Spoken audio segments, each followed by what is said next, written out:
साहस सरोकार।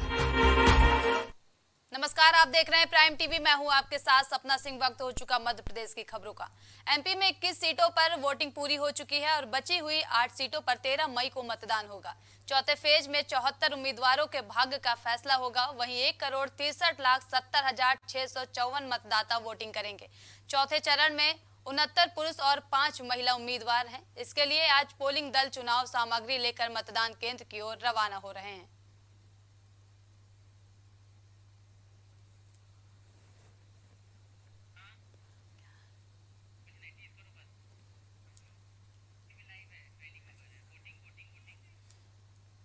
एमपी में 21 सीटों पर वोटिंग हो चुकी है और बची 8 सीटों पर कल वोटिंग होगी। आपको बता दें 13 मई को मतदान होगा।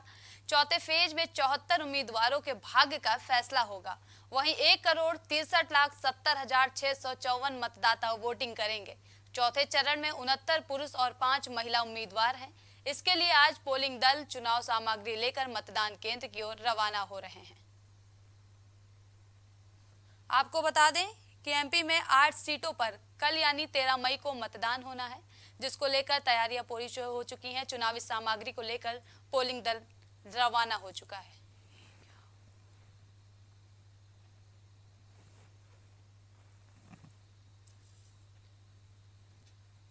चौथे फेज में 74 उम्मीदवारों के भाग्य का फैसला होगा।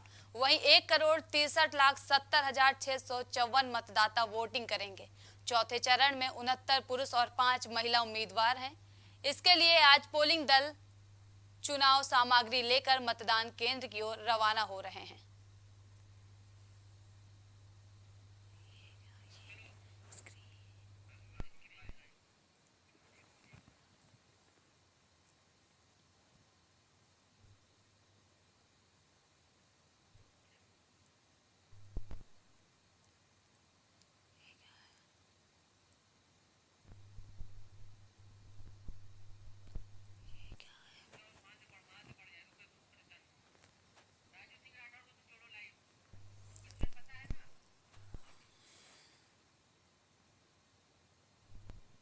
इस खबर पर ज्यादा जानकारी के लिए हमारे साथ राजू सिंह राठौर जुड़ चुके हैं। राजू, एमपी में 8 सीटों पर कल मतदान होगा, क्या कुछ तैयारियां हैं? जी मुस्कान, मैं आपको बताना चाहूंगा कि जिस तरह सुबह से ही 6 बजे से ही मतदान सामग्री वितरण होने वाली वहाँ पर डाइट कॉलेज में यहाँ पर बहुत सारे जो मतदान केंद्र में पेटी वितरण का मतलब लेकर जाने वाले थे, सब एकत्रित हुए और सुबह से ही सामग्री वितरण का कार्य शुरू हो गया है। और 8 लोकसभा में आज सामग्री वितरण की गई है। उसी को लेकर कल 13 मई को चुनाव होने हैं। जी राजू, सुरक्षा को लेकर क्या कुछ इंतजाम किए गए हैं? काफी पुलिस सीआरएफ की बल भी और पुलिस बल भी तैनात है। काफी कड़ी सुरक्षा के साथ में मतदान पेटी का सुरक्षा के साथ में रवाना हुई है और कड़ी सुरक्षा के इंतजाम भी किए गए। कितने बजे तक पार्टियां रवाना होंगी? कहा जा सकता है कि आज 2 बजे तक सारी जो पोलिंग पार्टियां है जो सारी रवानगी कर लेगी। कितना उत्सुक नजर आ रही जनता चौथे चरण के चुनाव को लेकर? जनता में तो काफी उत्साह देखा नहीं जा रहा है, क्योंकि तापमान जो गर्मी जिस तरह से गर्मी का गर्मी कहर ढा रही है, इसी प्रकार से जनता भी अपने घरों से बाहर नहीं निकल रही है। जहाँ तक बीजेपी की बात करें, बीजेपी द्वारा कहीं न कहीं प्रचार किया जा रहा है, किंतु कांग्रेस पार्टी द्वारा प्रचार प्रसार नहीं किया जा रहा है। यहाँ पर बुरहानपुर के अंदर देखा जाता है कि कई ऐसे दिग्गज मंत्री है जो यहाँ पर आ चुके हैं, लेकिन कांग्रेस पार्टी के एक भी ऐसे जो बड़े नेता यहाँ पर नहीं आए अरुण यादव को छोड़कर। राजू, इस खबर पर ज्यादा जानकारी के लिए आपका धन्यवाद।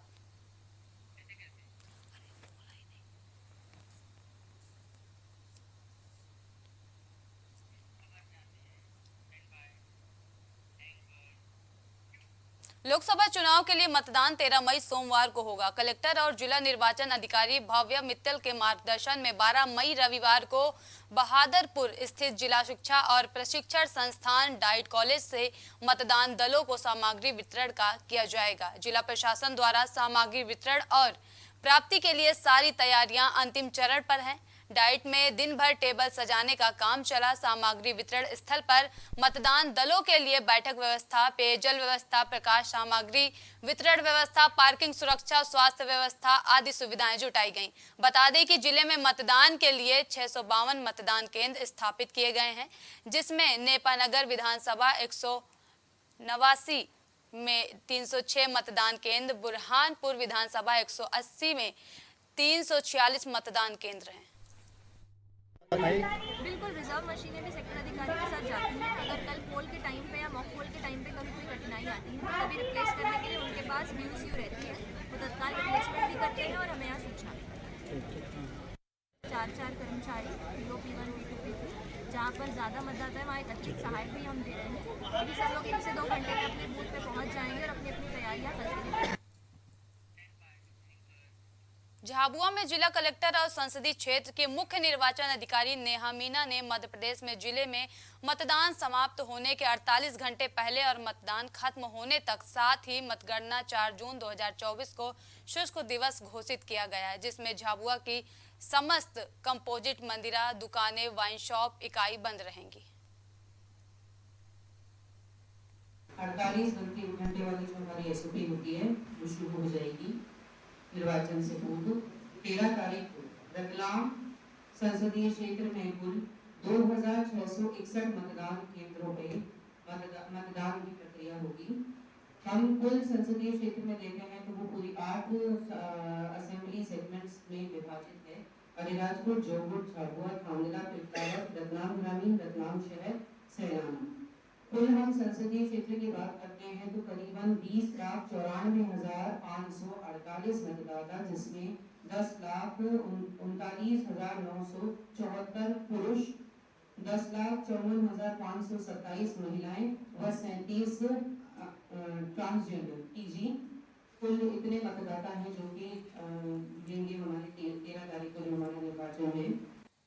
नरसिंहपुर में राष्ट्रीय विधिक सेवा प्राधिकरण नई दिल्ली और राज्य विधिक सेवा प्राधिकरण जबलपुर के आदेशानुसार जिला और तहसील मुख्यालयों पर नेशनल लोक अदालत का आयोजन किया गया, जिसमें आपराधिक, सिविल, विद्युत अधिनियम, धर्म, मोटर दुर्घटना दावा जैसे प्रीलिटिगेशन प्रकरणों का निराकरण किया जा रहा है।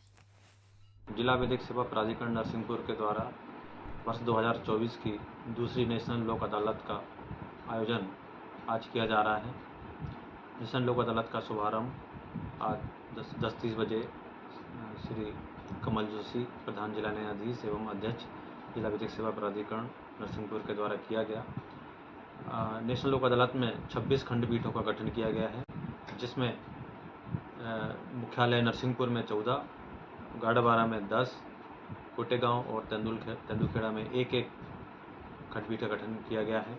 इन खंडपीठों में आपराधिक प्रकृति के राजीनामा योग्य प्रकरण, सिविल प्रकरण, मोटर एक्सीडेंट क्लेम प्रकरण, धारा 138 के चेक बाउंस के मामले, फैमिली कोर्ट के मैटर आदि रखे जाएंगे। इसके अलावा बैंक, BSNL, विद्युत, नगरपालिका के प्री लिटिगेशन के प्रकरण भी इन खंडपीठों में रखे जाएंगे। और परस्पर सौहार्द भी कायम होता है। परिवारों को जोड़ने के लिए कुटुंब न्यायालय बहुत ही महत्वपूर्ण न्यायालय है। जब हमारे कुटुंब न्यायालय में हमारी पीठ बैठती है तो पक्षकारों के बीच में यदि परिवारों का मिलन होता है तो उससे बढ़कर आंतरिक प्रसन्नता और कोई नहीं मिलती है। हमें लगता है कि हमारा जीवन सार्थक हो गया है कि परिवार के बीच में जो कोई विभेद थे, मतभेद थे, अलगाव था, वो सब दूर हो गया है और पुनः वो एक हो गए हैं। एक परिवार अगर सुख शांति के साथ, प्रेम के साथ रहता है तो उसका दूरगामी परिणाम उस मोहल्ले, गांव, कॉलोनी, नगर, क्षेत्र से देश या कहिए पूरे विश्व में भी पड़ता है। अगर परिवार सुखी होगा, प्रेम से रहेगा तो समाज में अपने आप ही सुख शांति का साम्राज्य होगा। बुरहानपुर जिले के डाइट कॉलेज में मतदान सामग्री वितरित की जा रही है, जहां मतदान कर्मी शराब के नशे में धुत होकर सामग्री वितरण केंद्र पर पहुंचा, जिसके बाद निर्वाचन अधिकारियों ने उसे वापस लौटाया और साथ ही उसे एम्बुलेंस में बैठाकर जिला अस्पताल के लिए रवाना किया। फिलहाल शराबी मतदान कर्मी की जांच की जा रही है। आपकी ड्यूटी लगी थी ना अभी चुनाव में? हाँ लगी थी। चुनाव में लगी थी, वहाँ पर एम्बुलेंस भी आई थी आपको लेने के लिए? नहीं लाई आई थी। हाँ। हाँ क्या क्या नाम है आपका? विजय कुसुम। कहाँ रहते हैं? इंदौर। इंदौर रहते हैं। तो यहाँ पर अस्पताल में किस लिए आया? चेकअप के लिए आया मतलब? हाँ सही। शराब की? नहीं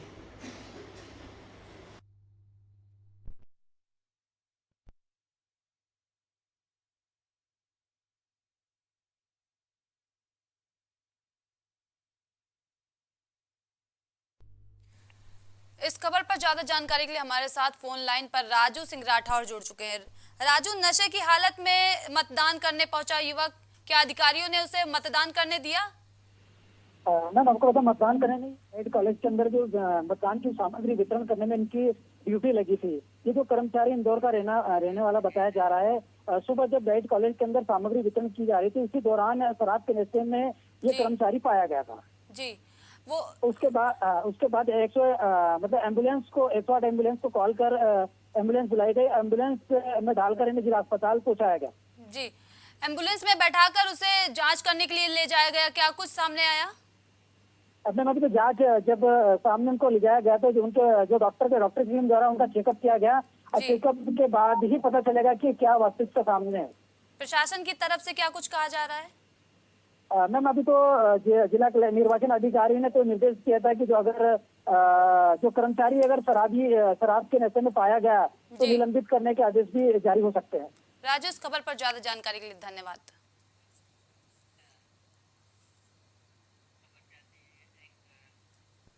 जबलपुर के संजीवनी नगर थाना में महिला ने महिला संगठन द्वारा थाने में अपने ही पति के खिलाफ जानकारी दी है, जिसमें महिला ने बताया कि मेरे अलावा भी मेरे पति की दूसरी शादी हो चुकी है और जिस 2 बच्चे हैं, साथ ही पति ने मुझे शारीरिक मानसिक रूप से प्रताड़ित किया है, जिससे परेशान होकर महिला ने महिला संगठन का साथ लिया और पूरी जानकारी संबंधित थाने में दी है।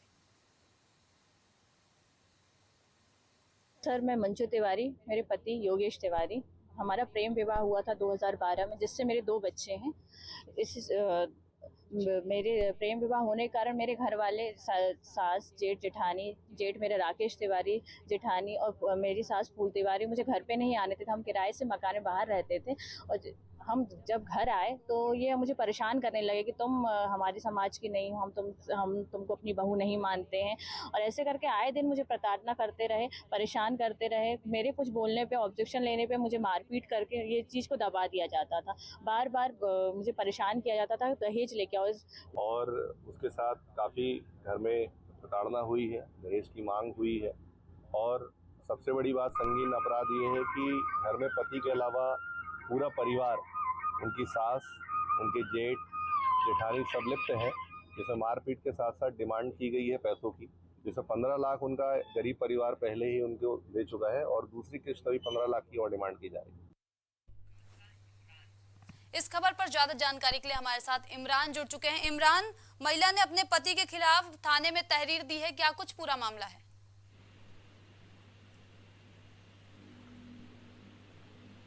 इमरान, हमारी आवाज आ रही है आप तक?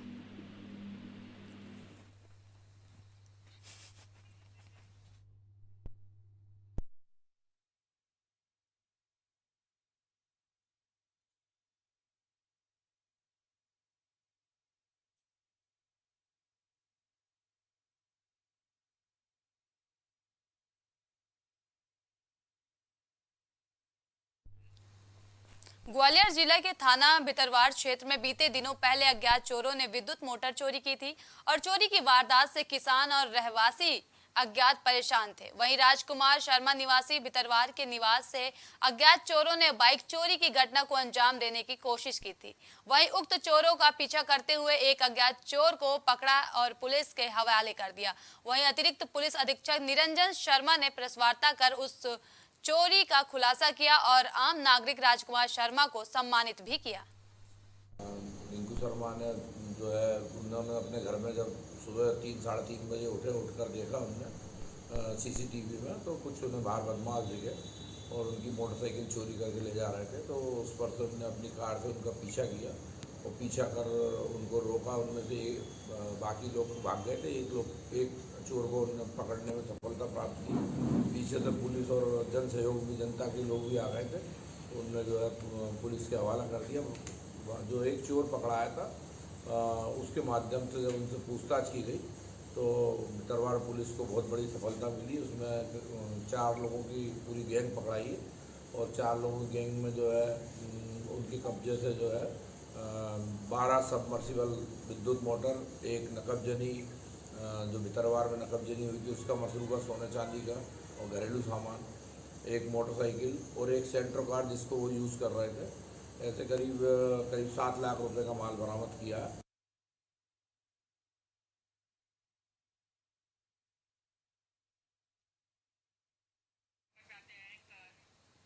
रामाकोना शराब दुकान में मारपीट का मामला सामने आया था, जिसमें शराब दुकान की शिकायत पर पुलिस ने 11 लोगों पर कई धाराओं में मामला दर्ज किया था, जिसमें 5 आरोपी फरार थे। उन्होंने प्राइम टीवी रिपोर्टर से संपर्क कर बताया कि शराब रेट को लेकर दुकान में बहस हुई थी, जिससे शराब दुकान के गुंडों ने हमारे एक साथी के सर पर लाठी मार दी और उसके सर से तेज खून बहने लगा, जिससे आपस में तू मैं हुई। लेकिन हमने कोई शराब बोतल नहीं तोड़ी, ना ही दुकान में कोई नुकसान किया। हम पर झूठे मामले का आरोप लगाया जा रहा है। हम इसकी निष्पक्ष जांच की मांग करते हैं। मेरा यह कहना है कि घटना दिनांक को जिस प्रकार की घटना घटी और प्रार्थी ने आकर जिस प्रकार की रिपोर्ट थाने पर करी, उनकी रिपोर्ट के आधार पर हम लोगों ने उन्होंने जितनी मुलजिम और जितने घटनाक्रम जैसा बताया था, तो उस पर हमने विधिवत प्रथम सूचना पत्र लेख कर उसको विवेचना में ले लिया है। और दूसरे पक्ष को भी जो चोटें आई थी, जो ग्राहक पक्ष है, तो वो चूँकि अस्पताल में एडमिट था, तो बाद उसमें मेडिकल मुलायजा और कथनों के बाद उसकी रिपोर्ट पर भी प्रथम सूचना पत्र लेख किया गया है और विवेचना जारी। देखिए, जहाँ पर भी रेट के संबंध में शिकायत हो रही है उसकी जांच की जा रही है। और रामाकोना दुकान का मामला संज्ञान में आया था, चूँकि विषय मारपीट का था, इसलिए जो है तो थाने में उसका FIR कराया गया है। चूँकि 1 अप्रैल से मध्य प्रदेश शासन के द्वारा 15% शराब के दामों में वृद्धि की गई है और 1 अप्रैल से जो है तो नए रेट लागू हो जाते हैं और जो भी माल विगत वर्ष का दुकानों में बचा रहता है उसका पंचनामा बना करके अंतर की राशि जमा करवा ली जाती है। मैडम, जो आरोप हमारे ऊपर लगे हैं वो पूरे सरासर पूरे गलत लगे हैं। जो हमारे जो दोस्त को जो घाव लगा है वो पहली बार आया था, फर्स्ट बार तो उनने 800 रुपये में बम्फर लेके गया था, वो उस बस्ती थे। और उनने बम्फर लेने के बाद गया तो हमारी चर्चा हुई, तो हमने जो दूसरा बम्फर लिए थे तो वो हमने लिए थे 1000 रुपये का।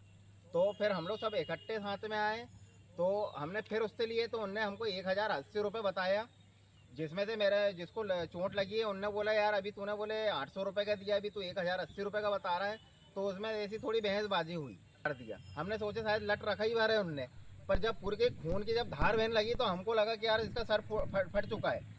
इसका वीडियो हमारे पास टोटल जहाँ से सर फूटा वहाँ से लेके पूरा वीडियो हमारे पास अभी तत्काल तक है और आगे भी रहेगा। नरसिंहपुर जिले की कन्हैरा नदी में डूबने से एक 9 वर्षीय बच्चे की मौत हो गई। घटना शनिवार सुबह करीब 9 बजे मुंगवानी थाना के अंतर्गत आने वाले खापा गांव की है। बताया जा रहा है कि बच्चा अपनी बुआ और उसके बच्चों के साथ नहाने गया था। मृतक बच्चे के बड़े पापा दुर्गेश रैकवार ने बताया कि सागर पिता विकास रैकवार कन्हैया नदी में अपनी बुआ के बच्चों के साथ नहाने गया था। बच्चों के साथ उनकी बुआ शारदा रैकवार भी नहाने आई थी। नहाते समय सागर गहरे पानी में डूब गया। डूबने के 1 घंटे बाद बच्चा मिला। इसके बाद हम उसे जिला अस्पताल लाए, जहां डॉक्टर ने उसे मृत घोषित कर दिया।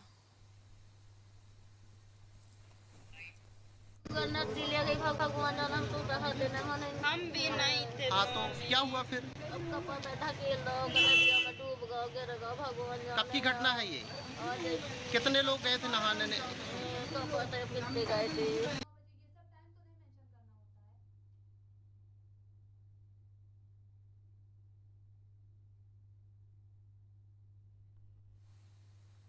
खुरई रेलवे स्टेशन पर कोयला से भरी मालगाड़ी की एक बोगी में धुआं निकलने लगा, जिसके बाद तत्काल मालगाड़ी को रोककर नगर पालिका की दमकल की मदद से कोयले से निकल रहे धुएं को रोका गया। वहीं इस दौरान 2 यात्री ट्रेनों को छोटी रेलवे स्टेशन पर रोक दिया गया है। बता दें कि इस समय गर्मी अपनी चरम सीमा पर है और मई महीने में ही जून और जुलाई वाली गर्मी का असर साफ दिखाई दे रहा है और दिन में तापमान 40 से 43 डिग्री तक पहुँच रहा है और गर्मी से लोग बहुत ही ज्यादा परेशान हो चुके हैं।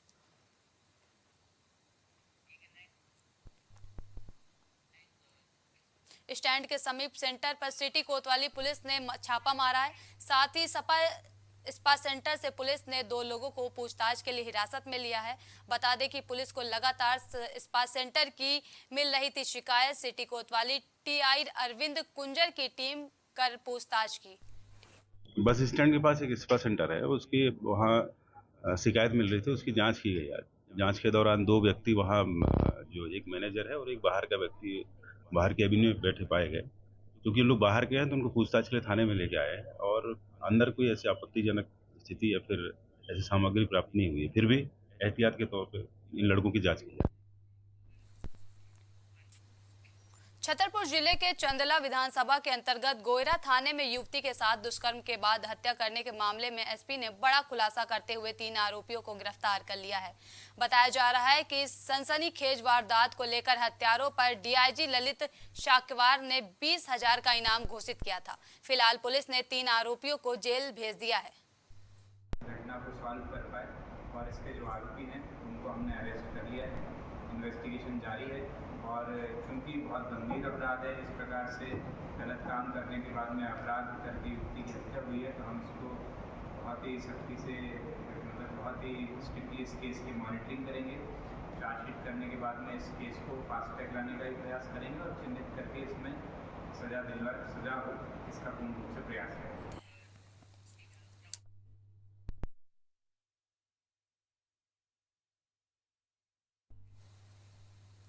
सिवनी जिले की धूम थाना क्षेत्र के अंतर्गत बीती रात कमला गार्डन में धूमधाम से शादी समारोह का आयोजन चल रहा था। इसी बीच डीजे पर डांस को लेकर नाबालिग युवक और स्थानीय युवकों में विवाद हो गया और विवाद इतना बड़ा कि शादी समारोह में आए युवक ने एक युवक पर चाकू से हमला कर दिया, जिसे गंभीर अवस्था में जबलपुर अस्पताल में भर्ती कराया गया, जहां इलाज के दौरान युवक की मौत हो गई। वहीं एक युवक को लोगों ने मारा, जिनकी स्थिति भी गंभीर बताई जा रही है। फिलहाल पुलिस ने मामला दर्ज करते हुए एक आरोपी को गिरफ्तार कर लिया है। तो ये लोग उनको गिर रहे थे, मतलब उसको निशाना बना लिए थे। तो आकाश को निशाना बना लिए थे, सब बाहर थे। और इसने मतलब इनकी जो भी बात हुई होगी, उसमें हमने जाके देखा, तब तक बहुत देर हो चुकी थी। इनने छुरा से मार के मतलब पेट में मार दिया। फिर हम वहाँ पर गए तो हमको वो लड़का मृतक आकाश अहरवाल हमको मिला। उसके अपराध में मतलब हम फिर उसको उठाए और एफआईआर करने के लिए और एक लड़के को पकड़ लिए। एक फरार हो गया तत्काल चमन, हम उनको तो मतलब पकड़ लिए। तो वो अभी थाना में, तो ये थाना धूमा क्षेत्र में, उसमें ऐसा बताया गया कि एक शादी थी, कमला गार्डन है वहाँ पर, गोविंद अहिरवार की। तो उसमें कुछ लड़के आए हुए थे जबलपुर से, उनका विवाद हो गया है धूमा के निवासी आकाश उर्फ अर्जुन अहिरवार से। तो विवाद इनका किसी बात को लेकर बढ़ा और उन्होंने, जो जबलपुर से आए हुए थे बाराती, उन्होंने इसके पेट में चाकू मार के इसकी तत्काल उसको मतलब घायल कर दिया था और उसे इलाज के लिए वहाँ जबलपुर रेफर कर दिया गया था। अभी ऐसी सूचना मिली है कि ये जो जिसने चाकू मारा था, दोनों नाबालिग हैं, अपचारी वाला की श्रेणी में आते हैं। तो इनसे लगातार पूछताछ करके इनके विरुद्ध उचित कार्रवाई की जाए। तेंदुखेड़ा थाना क्षेत्र में हो रही चोरियों का अभी तक कोई सुराग नहीं लगा सका है। वहीं वृद्ध महिला की सूचना पर लोगों ने एक चोर को पकड़ पुलिस के हवाले कर दिया। फिलहाल पुलिस अभियुक्त से पूछताछ कर रही है और मामले की जांच शुरू हुई।